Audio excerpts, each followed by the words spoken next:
बिस्मिल्लाहिर्रहमानिर्रहीम। प्रोग्राम 92@8 के साथ मैं हूं शाहिद रिंद। नाज़रीन, आज जिन खबरों पर बात करेंगे उनमें 3 खबरें बहुत अहम हैं और 3 खबरों में सबसे जो बड़ी खबर है वो बलूचिस्तान के ज़िला केच का जो सदर मकाम है तुर्बत, वहाँ गुज़िश्ता रात 6 मज़दूरों को घर में घुसकर कत्ल किया गया। इस वाक़े पर बात करेंगे। उसके साथ साथ अफ़गान मुहाजिरीन और गैर कानूनी तारकीन वतन के ख़िलाफ़ जो क्रैकडाउन जारी है पाकिस्तान में, उसके हवाले से जो अमरीकी और बरतानवी रवैये हैं और उनकी जो मुनाफिकाना पॉलिसी हैं उस पर बात करेंगे और इसके असरात पाकिस्तान पर क्या है। और पाकिस्तान से जो डू मोर की एक्सपेक्टेशंस हमेशा से हमने देखा है कि मगरबी ममालिक की रहती है, लेकिन यही डू मोर की पॉलिसी जब उन्हें अपनानी पड़ती है तो वो हमें नज़र आता है। जब इसराइल गज़ा में जो है अल्टीमेटम देता है गज़ा को खाली करने का, तो उस वक्त जो है ये सारी चीज़ें भूल जाते हैं वो ममालिक जिन्हें इंसानी हमदर्दी और तमाम चीज़ें बुनियादी इंसानी हुकूक याद आते हैं। इसके साथ साथ बात करेंगे क्रिकेट के हवाले से भी, चूँकि आज बहुत अहम दिन है, पाकिस्तान और हिंदुस्तान का क्रिकेट मैच है और इस मैच के इब्तदाई जो चीज़ें थी वो पाकिस्तान के हक में बेहतर थीं और ऐसा नज़र आ रहा था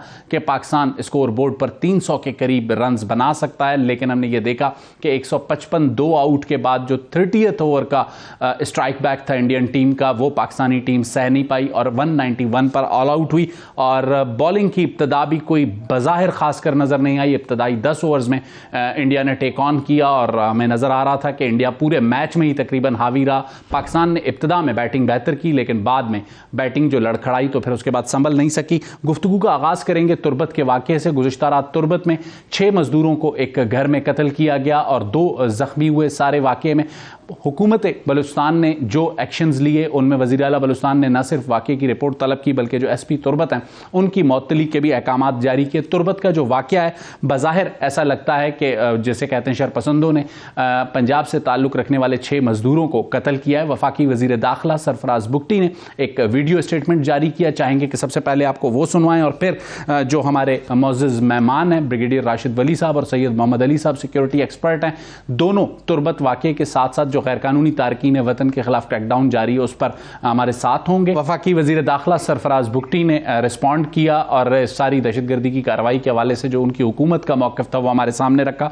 सरफराज बुगटी जब बलूचिस्तान में थे वो उस वक्त भी इसी तरह टेक ऑन करते थे किसी भी ऐसे वाक़े को, और जब वफाकी वज़ीर दाखिला हैं तब भी अपनी जिम्मेदारी उसी तरह अदा कर रहे हैं। लेकिन होना उसूली तौर पर यह चाहिए था कि जब CM बलूचिस्तान साहब ने, सारी अली मर्दान डोमकी साहब ने रिपोर्ट तलब की थी इस मामले की, SP को उन्होंने मुअत्तल कर दिया, अपना एयरक्राफ्ट और हेलीकॉप्टर ज़ख्मियों और जो मुतवफ़ीन हैं उनकी मुंतकली के लिए भिजवा दिया, तो वज़ीर दाखिला बलूचिस्तान को भी उन्हें तुर्बत भेजना चाहिए था और उन्हें ग्राउंड पर मौजूद होना चाहिए था।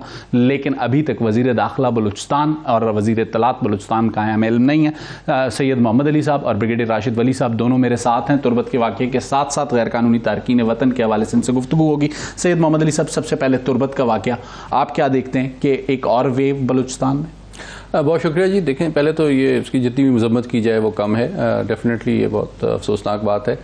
चाहे कोई भी पाकिस्तानी उसका ताल्लुक़ कहीं से भी हो, जब भी किसी की जान ली जाती है तो ऑब्वियसली ये बहुत अफसोसनाक बात है। दूसरी बात ये कि मैं आपकी बात से मुत्तफ़िक हूँ कि जो दाखिला का जो कलमदान है और जो जिम्मेदारी है वो चूँकि प्रोविंशियल जो रिस्पॉन्सिबिलिटी है वो पहले आती है, तो जो फेडरल कैपिटल के लेवल पर बात की जाती है वो तो डेफिनेटली इंपॉर्टेंट है और उसको अप्रिशिएट करना चाहिए। लेकिन डेफिनेटली मेरे ख्याल में जो सूबाई सतह पे वजारत दाखिला है उसको ज़्यादा प्रोएक्टिव अप्रोच लेनी चाहिए और जिम्मेदारी का एहसास ज़्यादा करना चाहिए। तीसरी बात यह है कि मैं I will not like to jump the gun, क्योंकि इन्वेस्टिगेशन सामने आनी चाहिए। जो माहौल अमूमी तौर पर बलूचिस्तान में आपको नज़र आता है उसमें बहुत सारे फैक्टर्स हैं, बहुत सारे अनासर और क़ुव्वतें, लेकिन बज़ाहिर ये एथनिक बुनियादों पे नजर आता है, मतलब जो एक माजी का भी जो लगता है ऐसा। लेकिन मैं समझता हूँ कि इन्वेस्टिगेशन सामने आनी चाहिए कि हो सकता है, देखिए इसमें बहुत सारी वजूहात है, मैं स्पेकुलेशन नहीं करना चाहता। देखिए वो हो सकता है कोई ग्रीवेंस हो उनका, बाज़ दफ़ा एथनिक जो फैक्टर होता है, कोई और मामला हो, देखिए बाज़ दफ़ा एथनिक फैक्टर जो होता है वो कॉज नहीं होता, वो ट्रिगरिंग फैक्टर बन जाता है। सही। पीछे ग्रीवेंस कोई और होता है, लेकिन वो एथनिसिटी जो होती है वो चूंकि पॉपुलर है, वो सामने आ जाती है। वाकये के हवाले से कह रहे हैं? जी, मैं इसी के हवाले से बात कर रहा हूँ कि देखें, तो जब तक ये इन्वेस्टिगेशन सामने आती है, इंशाल्लाह बहुत जल्द इसके हकायक सामने आ जाएंगे। तो मैं इसको फौरी तौर पे एथनिक कलर नहीं देना चाहता, क्योंकि मुमकिन है कोई और मामला हो, पैसों का मसला हो, कोई झगड़ा हो, कोई और चीज हो। लेकिन अगर कोई और झगड़ा भी होता है तो वो एथनिक फैक्टर उसको डीपन कर देता है, उसको हाईलाइट कर देता है, लेकिन जरूरी नहीं कि वही फैक्टर हो। दूसरी बात, मुमकिन है दहशतगर्दी हो, मुमकिन है एथनिक फैक्टर हो, मुमकिन है कोई इंडस्ट्रियल डिस्प्यूट हो, मुमकिन है कोई बिजनेस प्रॉब्लम हो, कोई चीज हतमी तौर पे हुकूमत की तरफ से जो सबसे इंपॉर्टेंट बात है, जो मैं अगेन एम्फेसाइज करना चाहूंगा, वो ये है कि जो वजारत दाखिला है सूबाई हुकूमत की, उसकी पहली जिम्मेदारी है कि वो तमाम इन्वेस्टिगेशन करे और उसको उस कंप्रीहेंसिवली तमाम फैक्टर्स को कंसीडर करके हकायक तक पहुंचे और उसके हिसाब से उसको डील करे। बिल्कुल ठीक कह रहे हैं ब्रिगेडियर राशिद वली साहब। आपके ख्याल में तुर्बत का जो वाकया है, आप उसे कैसे देखते हैं? सैयद मोहम्मद अली साहब की बात अपनी जगह पे दुरुस्त है कि जब तक कोई कंक्लूडेड इन्वेस्टिगेशंस नहीं होती हमें राय कायम नहीं करनी चाहिए, लेकिन एक वाकया है और ऐसे वाकयात का तसलसल हमें नजर आता है। देखिए, मैं तो बड़ा क्लियर हूं, ये एक दहशतगर्दी की कार्रवाई है और BLF बड़े जली हरूफ में लिखा हुआ है। इस तरह के वाकयात ये पहले भी होते आए हैं, ये उसका बिल्कुल एक क्लियर सिग्नेचर टारगेट किलिंग है of those come from outside the province in some, वो अपनी इकोनॉमिक अपॉर्चुनिटीज के लिए। तो ये आपको याद होगा 2010-11 वो जमाना था जब एक बलोच एथनिसिटी और सेपरेटिज्म उसकी एक लहर थी। और उसके में मस्तूम, कोलू, ये वो इलाके पाकिस्तान का वो नहीं लगाने दे रहे थे, सही, सेपरेटिस्ट्स। और वो उसके बाद जब स्टेट ने अपना रिस्पॉन्स दिया रिजॉल्व के साथ और उनका काला कमा किया, तो मैसेज डाउन और वो बिल उनका खात्मा हो गया। मगर उसके बाद फिर जो एक ह्यूमन राइट्स की ऑर्गेनाइजेशंस हैं, बाकी हैं, वो एक इंफॉर्मेशन वॉरफेयर भी इसके साथ साथ जारी होती है। जब कोई प्रॉक्सी वॉरफेयर आप पे मुसल्लत करता है तो इंफॉर्मेशन वॉरफेयर उसको कॉम्प्लीमेंट करती है। सही। तो ब्रिगेडियर साहब, एक जो नुक्ता सैयद मोहम्मद अली साहब ने उठाया था, चाहूंगा आपके सामने भी रखूं। उन्होंने बात की ग्रीवेंसेस की। ग्रीवेंसेस हम सुनते हैं कि बहुत ज्यादा ग्रीवेंसेस हैं और लाजमी सी बात है, अगर एक आदमी को पीने का साफ पानी नहीं मिलेगा या बुनियादी जरूरियत की चीजें नहीं मिलेंगी, उसके मसाइल होंगे, उसके तहफ़्फ़ुज़ात हो सकते हैं। लेकिन जो सूरत हाल है उसमें हमें ये नजर आता है, जैसे आपने बात की कि 2010 या 11 में जो सिचुएशन थी उसे स्ट्राइक डाउन किया फोर्सेस ने, लेकिन उसके बाद जो गवर्नेंस को ठीक करना था, जो चीजें बलूचिस्तान में करनी थी पॉलिटिकल साइड ने, वो हमें होती हुई नजर नहीं आई। देखिए, इसका ग्रीवेंसेस से कोई ताल्लुक नहीं है। ग्रीवेंसेस बहुत से इलाकों में होती हैं, मगर उसको रिकोर्स टू वायलेंस, स्टेट के खिलाफ हथियार उठा लेना, आम जो लोग हैं उनका कत्लेआम करना, ये इसके पीछे एक मुनज़्ज़म जो प्रॉक्सी वॉरफेयर के ताने बाने होते हैं। और ये उनको गर्दों को स्टेट के खिलाफ जब हथियार कोई उठाता है तो वो ये इंसर्जेंसी होती। इसमें जो उनकी जो ग्रीवेंसेस हैं वो अपनी जगह हैं, वो उनका एड्रेसल हो रहा है। मगर ये कैपेसिटी डेफिसिट मैं इसको कहूंगा, जो सिक्योरिटी की वहां पे सूरत हाल है, पुलिसिंग की सीरियस डेफिसिट है बलूचिस्तान में, क्योंकि 95% जो बी एरियाज थे उनको इंटीग्रेट करने की लेकिन ये जो वाकया हुआ है ये ए एरिया में तुर्बत सिटी के अंदर हुआ है। मैं आपको सिर्फ इस वजह से बता रहा हूं कि जब एक अमूमी आप एक क्लाइमेट बना देते हैं जिसमें लॉ इन्फोर्समेंट को आप सीरियस नहीं लेते और आप चंद छोटे छोटे मुफादात के लिए बी का स्टेटस, बी एरियाज का स्टेटस दोबारा बी एरियाज में 95% कर दिया, तो अब उसी तरीके से जो सेटल्ड इलाके हैं उसमें भी आप लॉ एनफोर्समेंट को सीरियसली नहीं लेते। सही, आपका पॉइंट बहुत अहम है। चाहूंगा सैयद मोहम्मद अली साहब को इस पे शरीक गुफ्तगू करूं और वही सवाल उनके सामने रखूं कि सर, लाजमी सी बात है, जो भी सिचुएशन बलूचिस्तान में है उसको कंट्रोल करने के लिए जहां एक तरफ लॉ एनफोर्समेंट एजेंसीज काम कर रही हैं, वहां एक दूसरी रिस्पॉन्सिबिलिटी सिविलियन साइड पर, जैसे कहते हैं लोकल एडमिनिस्ट्रेशन पर, वो डेवलपमेंट के मोड को बेहतर करने की है। वो चीज़ हमें, वो विल नज़र नहीं आती। गो के एक नैरेटिव है 7th NFC अवार्ड से पहले या 18th अमेंडमेंट से पहले अगर बलूचिस्तान के ग्रीवेंसेस थे तो उसका जिम्मेदार इस्लामाबाद हो सकता था, लेकिन उसके बाद तो कम अज़ कम ये चीज़ें तब्दील होना बलूचिस्तान की हुकूमत की जिम्मेदारी थी। बिल्कुल जी, मैं देखें क्योंकि ब्रिगेडियर साहब बड़े अच्छे दोस्त भी हैं और is authority on security aspects, वो बिल्कुल ठीक कह रहे हैं। लेकिन मैं जो बात कर रहा हूँ वो ये कह रहा हूँ कि अगर आपका स्ट्रेटेजिक ऑब्जेक्टिव क्या है, स्ट्रेटेजिक ऑब्जेक्टिव आपके दो हैं कि जी बलूचिस्तान की ज़मीन जो है वो महफूज हो जाए, नंबर 2 वहां पे अमन आ जाए और वहां पे खुशहाली आ जाए। ये आपका एंड है, ये आपका ऑब्जेक्टिव है। इसमें सिक्योरिटी का काम बहुत इंपॉर्टेंट है, लेकिन साथ ही साथ जो उसके कॉजेस हैं, चाहे वो ग्रीवेंस हो, जिसका मतलब ये नहीं है कि ये एक्शन जस्टिफाइड है। इसका मतलब ये है कि ग्रीवेंस को अगर आप गुड गवर्नेंस के जरिए, इन्वेस्टमेंट के जरिए, अपवर्ड मोबिलिटी के जरिए, होप के जरिए, अपॉर्चुनिटीज और इंसेंटिव्स के जरिए आम बलोच तक वो जो है वो अपॉर्चुनिटीज, ऑनर, रिस्पेक्ट पहुंचेगी, तो वो कॉज ही एड्रेस हो जाएगा जिसको हमारा दुश्मन एक्सप्लॉइट कर रहा है। तो counter terrorism is very important, counter insurgency is very important, लेकिन ये मैं कह रहा हूं कि साइमल्टेनियसली आपको एक कंप्रीहेंसिव स्ट्रेटजी चाहिए जिसके 3 पहलू हों। काउंटर टेररिज्म भी उसके लिए साथ साथ आपको गवर्नेंस भी नैरेटिव, सैयद मोहम्मद अली साहब, उसके लिए एक नैरेटिव ये भी तो बाज़ औक़ात हमें सुनने को मिलता है कि जी केयरटेकर प्राइम मिनिस्टर बलूचिस्तान से हैं और वज़ीर दाखिला बलूचिस्तान से हैं, चीफ जस्टिस साहब बलूचिस्तान से हैं, चेयरमैन सेनेट साहब बलूचिस्तान से हैं, अब भी आपकी एहसास महरूमी दूर नहीं होती। नहीं, ये बहुत आई थिंक इस सवाल में वजन है और उसकी वजह ये है कि, लेकिन ये खुशाइन बात है कि देखिए पाकिस्तान में अगर वज़ीर आज़म, वज़ीर दाखिला, चीफ जस्टिस मेरिट के ऊपर, अपनी काबिलियत और इस्तेदाद के ऊपर पूरे पाकिस्तान की जिम्मेदारी आज उनको मिली है, तो ये बहुत खुशाइन बात है। लेकिन अगर ये हम एक्सपेक्ट करेंगे कि ओवरनाइट जो 75 साल के मसले हैं वो फौरन हल हो जाएंगे, अगर इसी मेरिट को हम क्वेटा में इंप्लीमेंट करें ज़रगून रोड पे, आपके ख्याल में रिजल्ट ओरिएंटेड होगा? जी बिल्कुल, मैं उसी तरफ आ रहा हूं कि देखें, अगर बलूचिस्तान का एक कानूनदान और एक सियासतदान जो है वो इस्लामाबाद की आला तरीन ओहदों तक पहुंचता है, तो इसका मतलब है there is hope, there is acceptability, but the same merit is needed in Quetta. जी मैं उसी तरफ आ रहा हूं। तो अब लेकिन देखें, दूसरा एस्पेक्ट ये है कि इन लोगों को बलूचिस्तान के हकायक, जमीनी मसाइल का हमसे बेहतर पता है। बिल्कुल ठीक। तो इसकी ज्यादा उम्मीद हमें करनी चाहिए कि अब ज्यादा मैच्योर, रियलिस्टिक और कंप्रिहेंसिव अंदाज में उनके मसाइल को समझा भी जाएगा और हल भी किया जाएगा।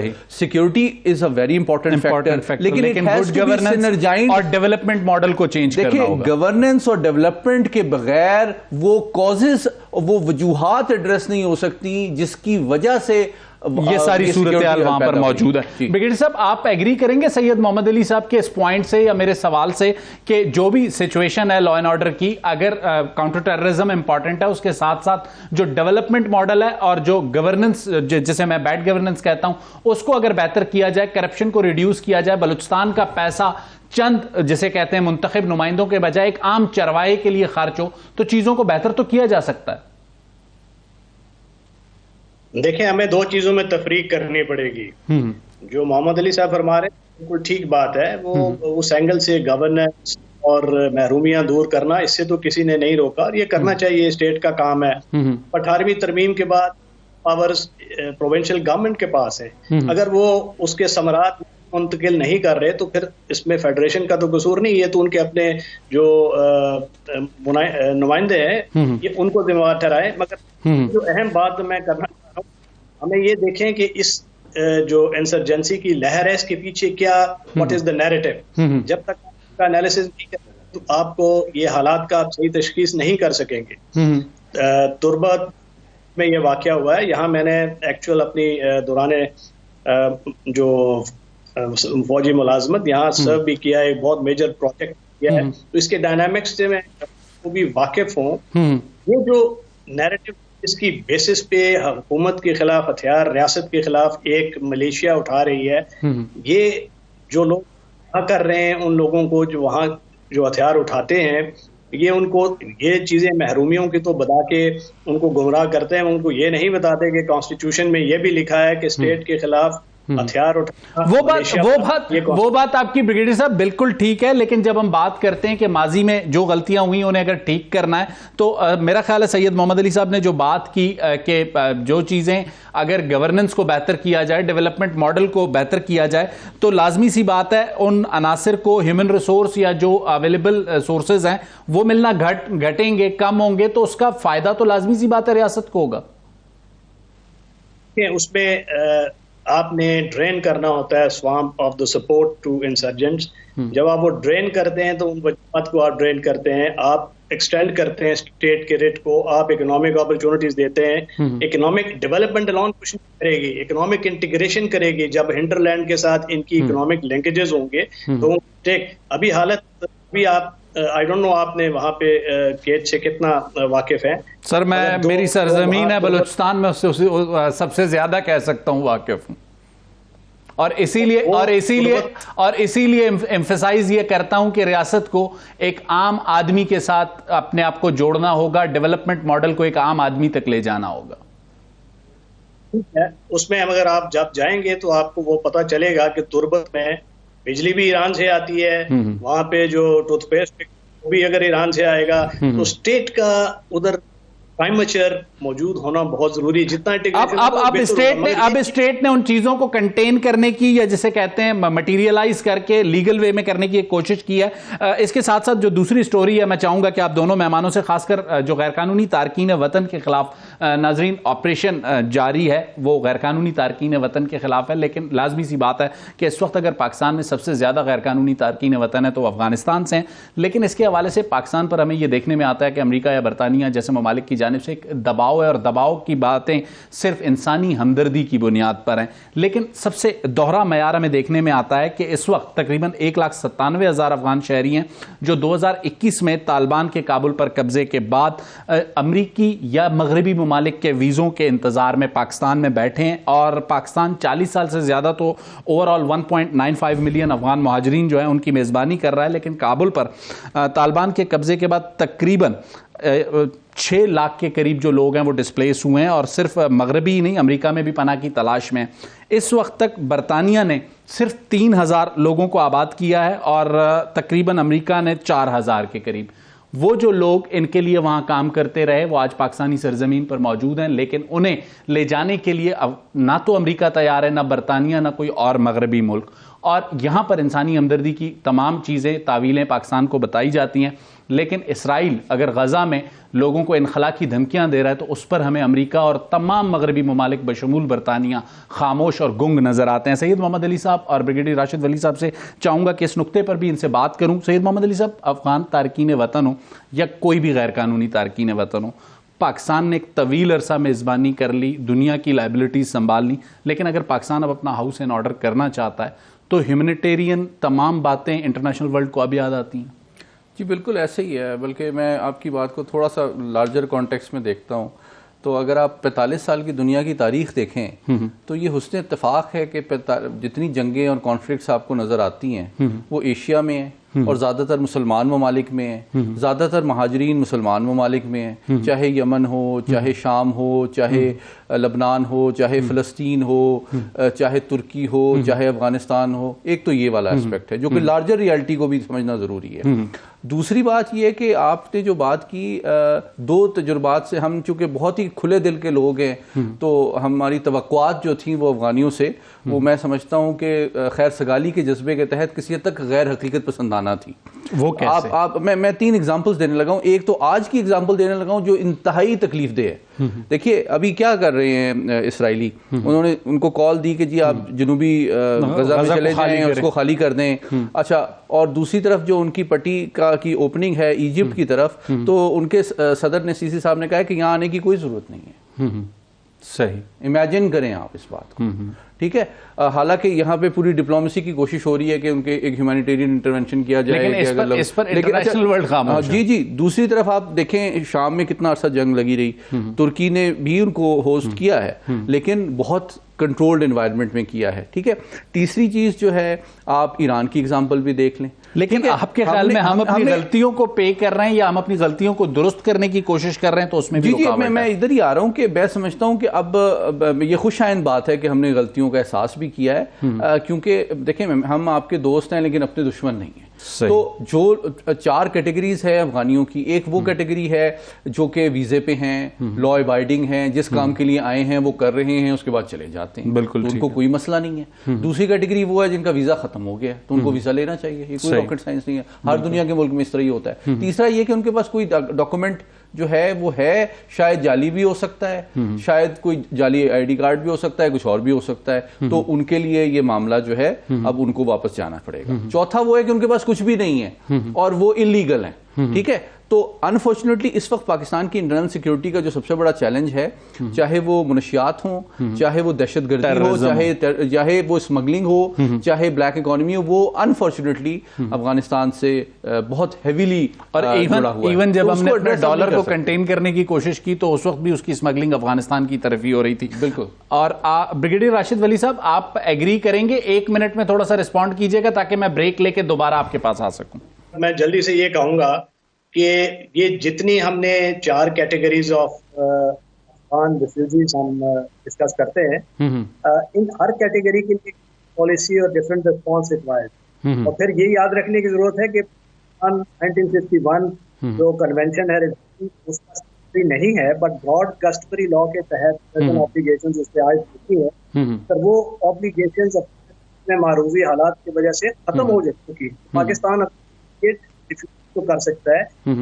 एक और कैटेगरी जो के अलावा है वो इनलीगल तारकीन वतन है, जिसको इंटरनेशनल ऑर्गेनाइजेशन ऑफ माइग्रेशन करती है। तो वो दो हमारे पास ऐसे तारकीन वतन हैं जो कि इनलीगल हैं, इनके पास वो प्रूफ ऑफ रजिस्ट्रेशन भी नहीं है, तो उनके लिए तो का कोई मुल्क इस तरीके से उनको इजाजत नहीं देता कि वो पाकिस्तान में या मुल्क में रहें, कोई एक्टिविटी करें जिसपे कोई चेक ना हो। तो इस पे जब तफसील बात हम करें तो मजीद हम बात करें। नाज़रीन, एक छोटी सी ब्रेक लूंगा और ब्रेक के बाद जब वापस आऊंगा तो चाहूंगा सैयद मोहम्मद अली साहब और ब्रिगेडियर राशिद वली साहब ने जो भी अफगानिस्तान की हमारे साथ सिचुएशन है उस पर अपनी राय दी, लेकिन जो अमेरिकन और ब्रिटिशर्स यहाँ जिन अफगानियों को छोड़कर गए हैं मेहमान के तौर पर पाकिस्तान में, उन्हें वापस बुलाना उनकी जिम्मेदारी है, क्योंकि उन्होंने खिदमात अंजाम दी हैं इन तमाम बैनुल-अक़वामी ममालिक के साथ काबुल में, और अब वो काबुल में नहीं रहना चाहते और उन्हें वापस ले जाना जिम्मेदारी है उन ममालिक की जिन्होंने उनको नौकरियाँ दी हुई थी, उनसे वहाँ काम लिया,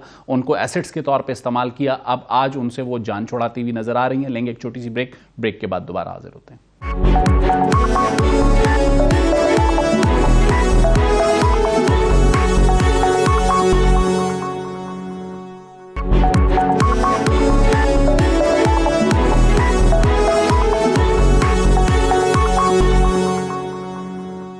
वेलकम बैक नाजरीन। प्रोग्राम के दूसरे सेगमेंट में आपको खुशामदीद कहूँगा और बात तो वहीं से जोड़ेंगे जहाँ से छोड़ी थी।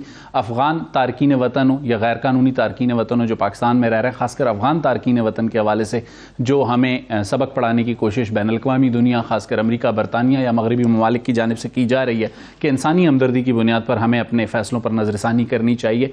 कुछ उन तमाम लोगों को छोड़कर कुछ ऐसे गैर कानूनी जिसे कहते हैं या कानूनी अफ़गान भी यहाँ मौजूद हैं जिन्हें बतौर मेहमान यहाँ पर ठहराया हुआ है अमेरिका या बरतानिया ने, इन वादों और इन तसल्लियों के साथ कि उन्हें अपने साथ अपने मुल्क ले जाएंगे, क्योंकि उन्होंने खिदमात अंजाम दी थी काबुल में उनकी रिजीम के लिए, उनकी हुकूमतों के लिए, उनके वहाँ जो सिस्टम्स थे उनके लिए, लेकिन अब उनसे वो दामन कतराते हुए नज़र आ रहे हैं। तो फिर अगर पाकिस्तान को इतनी चीज़ों पर जिसे कहते हैं हिदायत या तावीलें बताई जा रही हैं, तो मेरा ख्याल है कम से कम अपने मेहमान ले जाना अमेरिका, बरतानिया या मगरबी ममालिक जिन्होंने नेटो के साथ सर्व किया काबुल में, उनकी जिम्मेदारी बनती है। सैयद मोहम्मद अली साहब, आपके ख्याल में इस इशू को पाकिस्तान किस तरीके से फॉरेन ऑफिस के लेवल पे टेकअप कर सकता है, और अगर कर भी सकता है या आप समझते हैं कि करने की ज़रूरत नहीं है?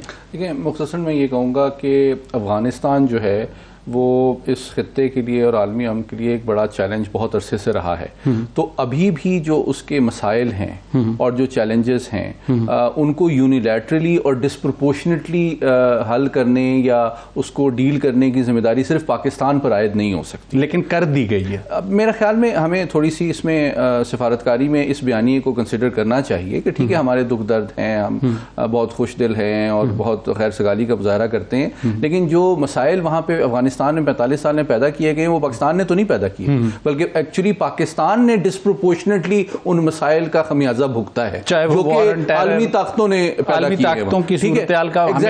वो हमेशा उनको छोड़ के चले जाते हैं। और इवन वो कॉन्ट्रैक्टर जो कि अमेरिका के साथ और मगरबी फोर्सेस के साथ काम कर रहे थे, उनको वो खुद लेके नहीं गए, बल्कि अगर आपको वो विजुअल याद हो कि जब C-17 उनके फ्लाई कर रहे थे और लोग गिर रहे थे, C-17 जो बड़े जहाज हैं, और वहां से वो उसको पकड़ के वहां से वो गिर रहे थे अफगानी पैरों पर लटके हुए। जी हाँ, तो ये तो सूरत हाल है उनकी, और हमें ह्यूमैनिटेरियनिज्म का दर्स दिया जाता है। हम तो सिर्फ अपना हाउस एंड ऑर्डर इसलिए कर रहे हैं कि we are not against anybody. हमारी इंटरनल सिक्योरिटी के चैलेंजेस हैं, हम काउंटर टेररिज्म के हवाले से, स्मगलिंग के हवाले से, दहशतगर्दी के हवाले से, दूसरे मामलात के हवाले से कंसर्न है जिनको हम एड्रेस करना चाहते हैं। ये किसी के खिलाफ नहीं है, ये हमारा सॉवरेन राइट भी है, और हमारी एक्चुअली फैटिफ वगैरह के हवाले से जो रिक्वायरमेंट भी है कि हम कहीं पे इंश्योर करें कि कोई टेरर फाइनेंसिंग वगैरह नहीं हो रही। मेरी रिक्वेस्ट और एडवाइस जो है अफगान हुकूमत को ये होगी कि वो अपने नेशनल इंटरेस्ट में अपने शहरियों के साथ खुलूस का मुजाहरा करते हुए उनको ये एडवाइस करे कि अगर वो चाहते हैं कि पाकिस्तान आके वो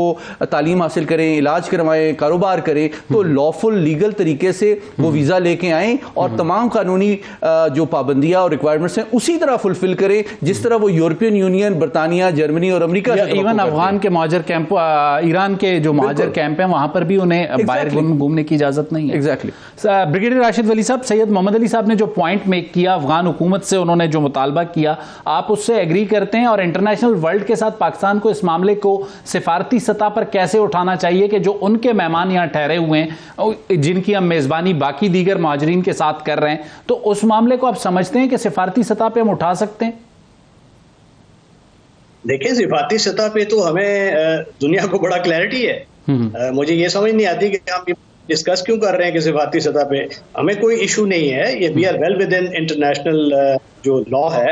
इंटरनेशनल लॉ कहता है कि आप रेफ्यूजीज को आपने रीफाउलमेंट का एक होता है, जो आर्टिकल रेलेवेंट आर्टिकल ऑफ जो 1967 का है, जेनेवा कन्वेंशन के 51 का, तो ये कहता है कि रीफाउलमेंट मुताबिक आपने किसी रिफ्यूजी को वापस नहीं भेजना अगर उसको खतरा है अपने मुल्क में। मगर अब वो हालात है नहीं। और अफगानिस्तान की गवर्नमेंट कह रही है कि हम स्टेबल हैं। 1964 का जो जाहिर शाह के दौर का कानून है, उस के मुताबिक जो इंटरिम अफगान के वजीर जस्टिस हैं शारी साहब, वो ये कह चुके हैं कि हमें तमाम डिस्प्लेस्ड पर्सन्स को जो अफगानी हैं उनको वेलकम करके आबाद करना है। तो अब तो वो मारूजी हालात नहीं रहे। दुनिया का चले वो आपकी बात ठीक है। जेनीवा कन्वेंशन के तहत अगर एक आदमी समझता है कि वो गैर महफूज है, उसे वहां रहने का हक होना चाहिए, लेकिन वो पॉइंट आपका अपनी जगह पे वैलिड है और कई लोग यहाँ रह रहे हैं और दाइयों से रह रहे हैं, हमने मेजबानी की है।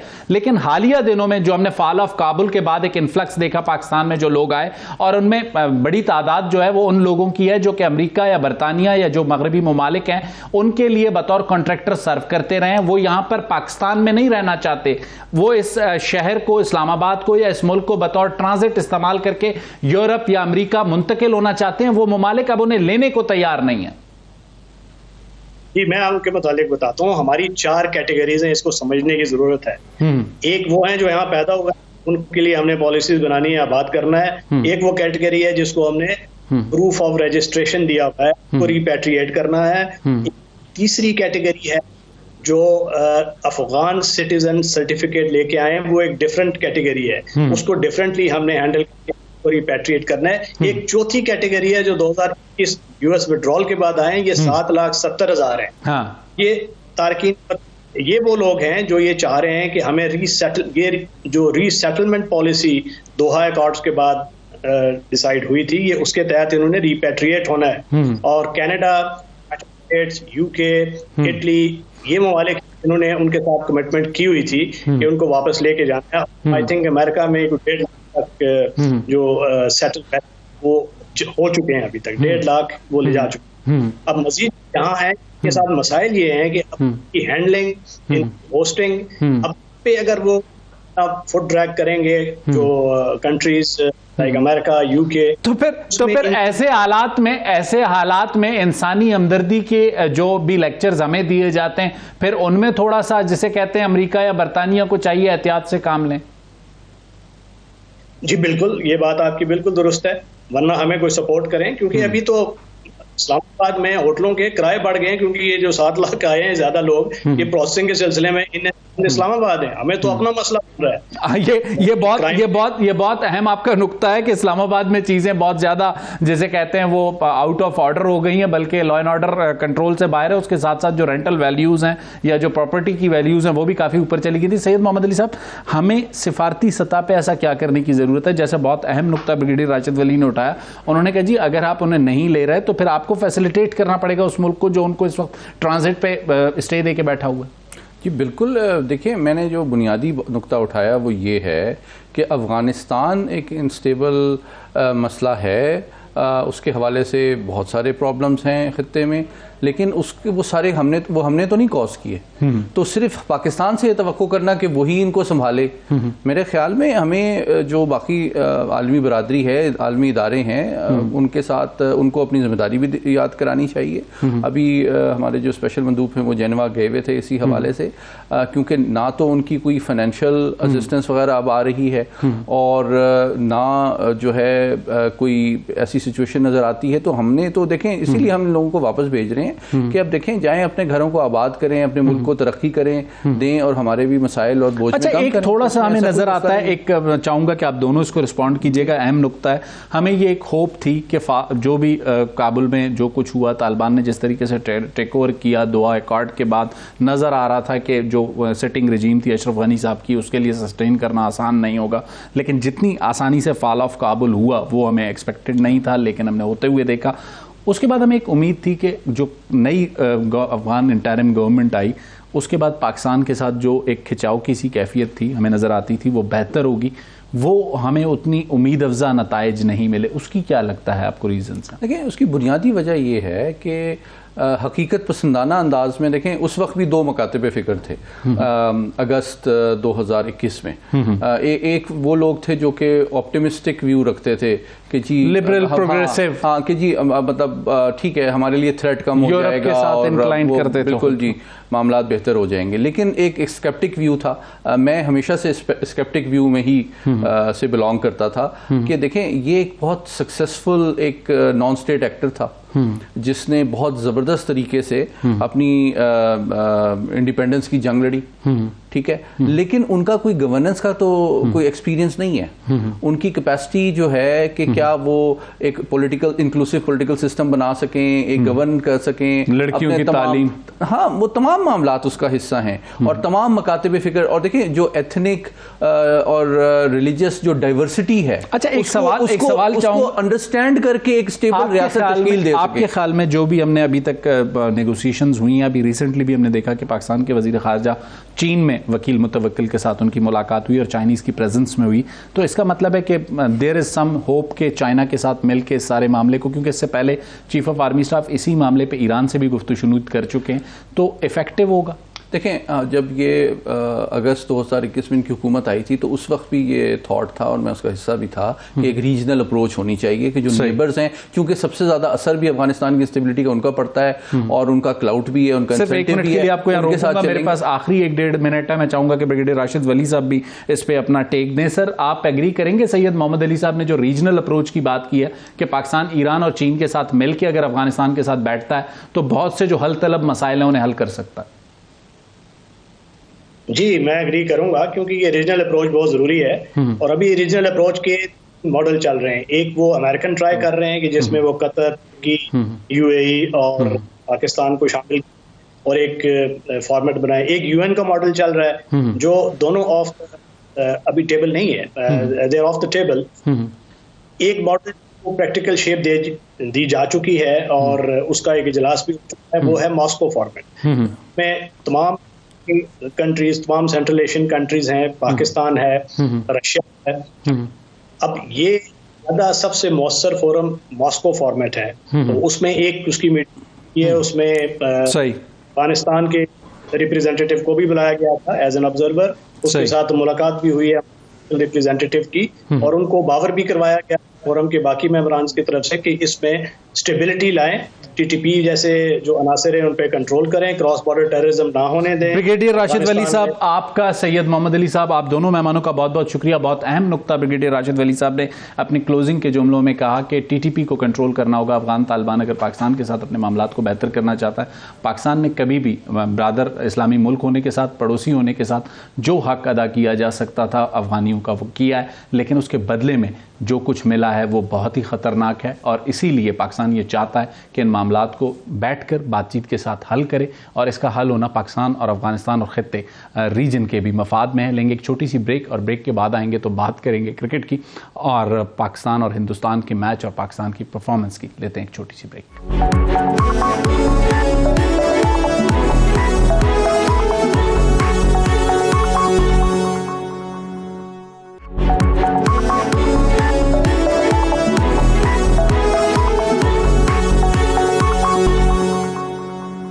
वेलकम बैक नाजरीन। प्रोग्राम के इब्तदाई दो हिस्सों में हमने बात की बलूचिस्तान के तुर्बत के वाक़े की और अफ़गान मुहाजिरीन के मामले पर अमेरिका और बरतानिया समेत जो यूरोपीय ममालिक हैं उनका जो दोहरा मयार है उस पर बात की। लेकिन आज का दिन बड़ा अहमियत का हामिल है, और अहमियत का हामिल इसलिए कि वर्ल्ड कप में पाकिस्तान और हिंदुस्तान का मैच है। पाकिस्तान की अपनी इनिंग्स कंप्लीट हो चुकी है, और इस इनिंग्स की सबसे ख़ास बात यह है कि पाकिस्तानी टीम हमेशा अनप्रेडिक्टेबल रहती है। और हमने देखा कि जब 155 रन पर 2 खिलाड़ी आउट थे और फिर 191 रन पर पूरी टीम आउट हो गई।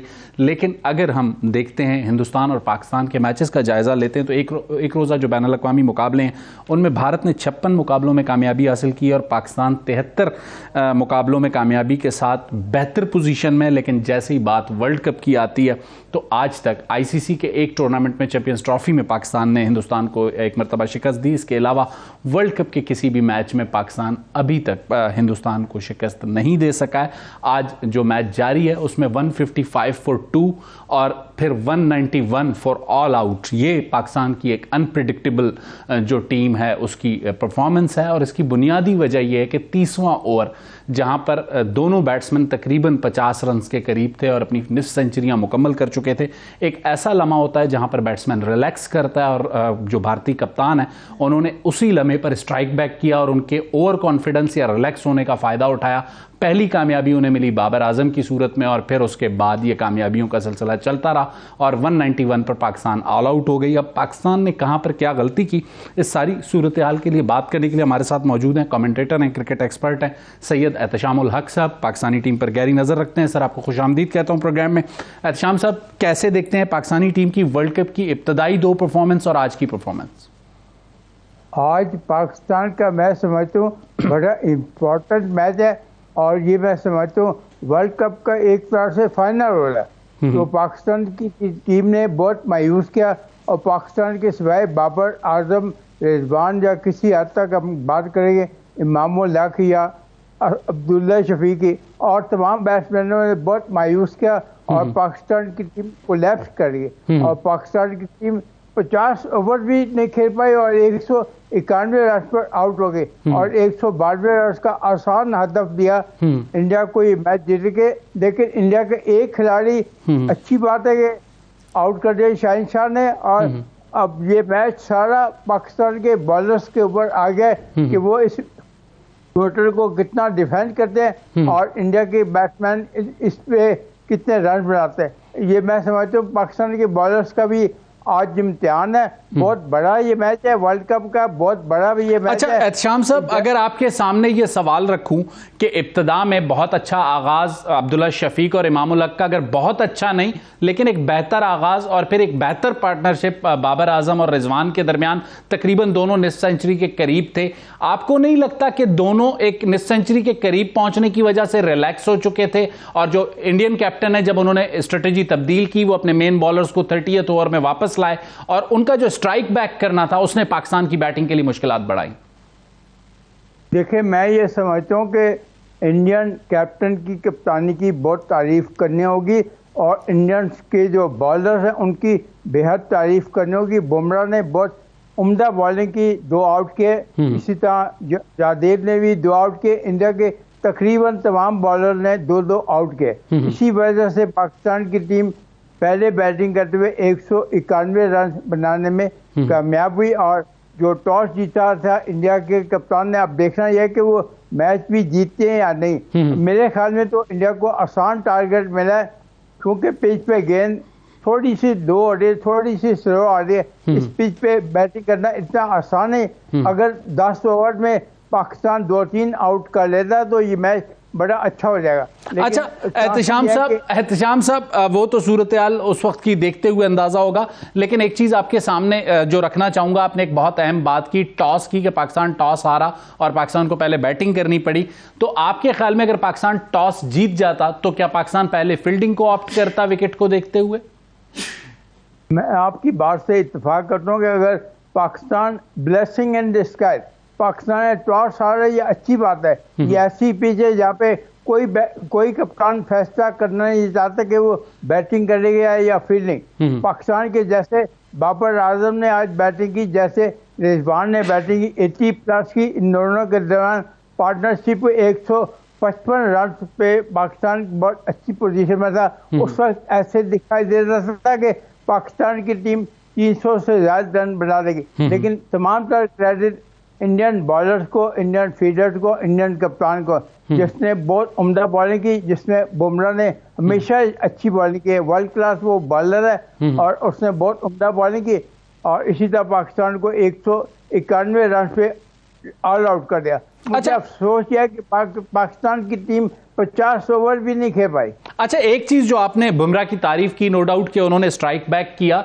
और 30th ओवर में उन्होंने ब्रेक थ्रू दिया अपनी टीम को, लेकिन जो इंडियन स्पिनर्स थे उन्होंने भी टेक ऑन किया पाकिस्तानी बैटिंग को। हमारे पास कोई ऐसे एक्सपर्ट स्पिनर्स हैं नहीं, तो इंडिया की जो स्ट्रेटेजी है बाज़ाहिर वो हमें कामयाब नजर आती है कि उन्होंने पाकिस्तान, जो कि एक ऐसी पोजीशन में आ चुका था कि स्कोर बोर्ड पे 300 रन लग सकते थे, 150 के करीब तकरीबन 2 आउट थे, 30 ओवर्स थे, पीछे 20 ओवर्स थे, चार्ज किया जा सकता था, लेकिन जो इंडियन हिकमत अमली थी वो कामयाब हुई स्ट्राइक बैक करने की।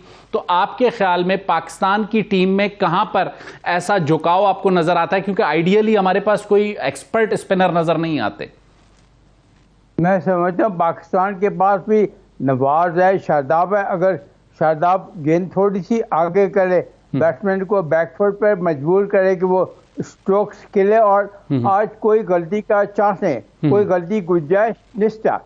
अगर हाफ चांस मिले उसको भी फुल में कन्वर्ट करे। जैसे मैंने पहले कहा कि पहले 10 ओवर में मैच 8 पार हो जाएगा, या पाकिस्तान के जीतने के चांसेस होंगे या इंडिया के। ज्यादातर चांसेस इंडिया के हैं, क्योंकि ये बैटिंग पैराडाइज पिच है, यहाँ फुल ऑफ रन है।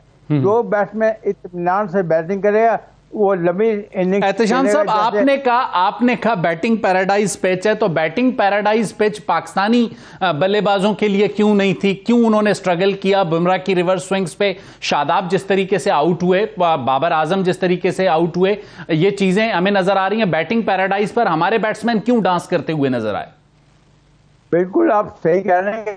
पाकिस्तान ने बैटिंग पैराडाइज पिच का फायदा नहीं उठाया, सिवाय बाबर आजम और रिजवान के, या किसी हद तक इमामुल्लाह या अब्दुल्ला शफी के, और कोई बैट्समैन टिक कर खेल नहीं सका।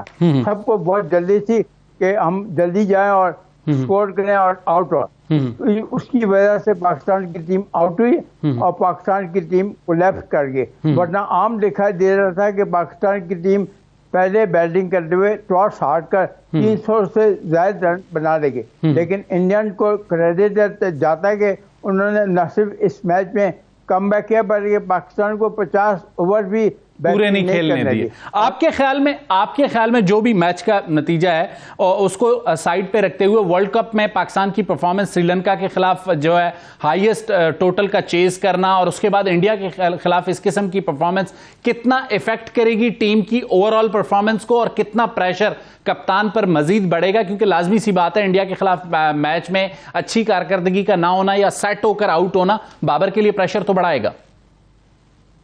ये आपने बिल्कुल सही कहा कि कप्तान बाबर आजम पे बड़ा प्रेशर आएगा, और पूरी टीम पर भी आ गया कि सबसे पहला हदफ इनके सामने यह है कि हम सेमीफाइनल के लिए क्वालिफाई करें। अभी न्यूजीलैंड की टीम भी अच्छा खेली है, अभी तक वो कोई मैच नहीं आ रही। इंग्लैंड की टीम भी है, साउथ अफ्रीका की टीम भी है, और चौथी टीम कौन सी होगी? ऑस्ट्रेलिया की होगी या इंडिया की होगी या पाकिस्तान की, जिसके चांसेस बहुत कम है। मैं समझता हूँ इंडिया बहुत उम्दा खेला, इंडिया ने बड़ा अच्छा खेल पेश किया, जिस कदर तारीफ की जाए कम है। हमें क्रिकेट को एंजॉय करना चाहिए, चाहे वो इंडियन अच्छी खेले या ऑस्ट्रेलिया अच्छी खेले, हमें क्रिकेट को एंजॉय करना चाहिए।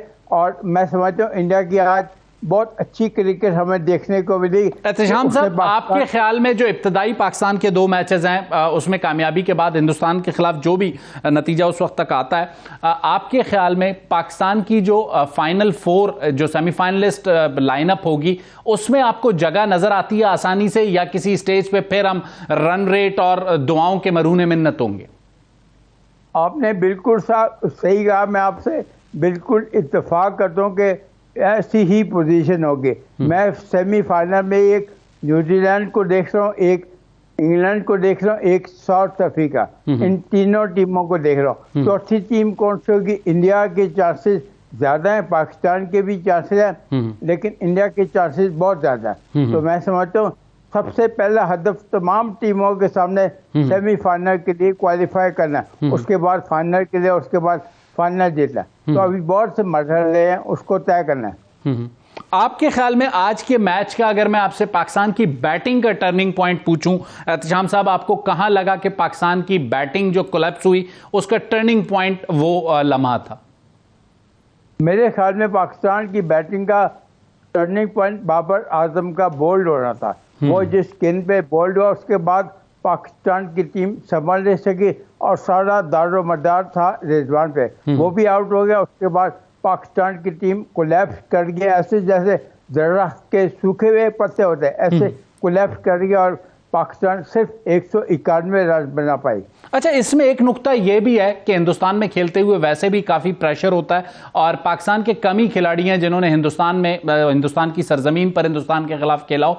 तो मिडिल ऑर्डर में या लोअर मिडिल ऑर्डर में आपके ख्याल में कोई सीजन प्लेयर या कोई तजुर्बेकार खिलाड़ी होता तो आपके ख्याल में वो मैच को आगे लेके चल सकता था? जैसे माजी में हम देखते हैं कि मिडिल ऑर्डर में हमें मोहम्मद यूसुफ या यूनुस खान जैसे खिलाड़ी नजर आते थे, तो इतना कोई एक्सपीरियंस्ड प्लेयर हमें मिडिल ऑर्डर में नजर नहीं आता।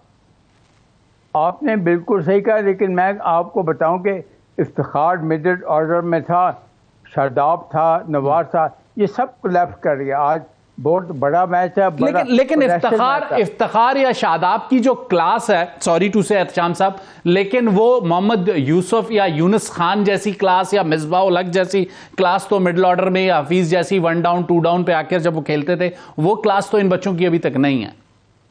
ये तो आपने बिल्कुल सही कहा, वो मेरे ख्याल में परफेक्ट बैट्समैन है।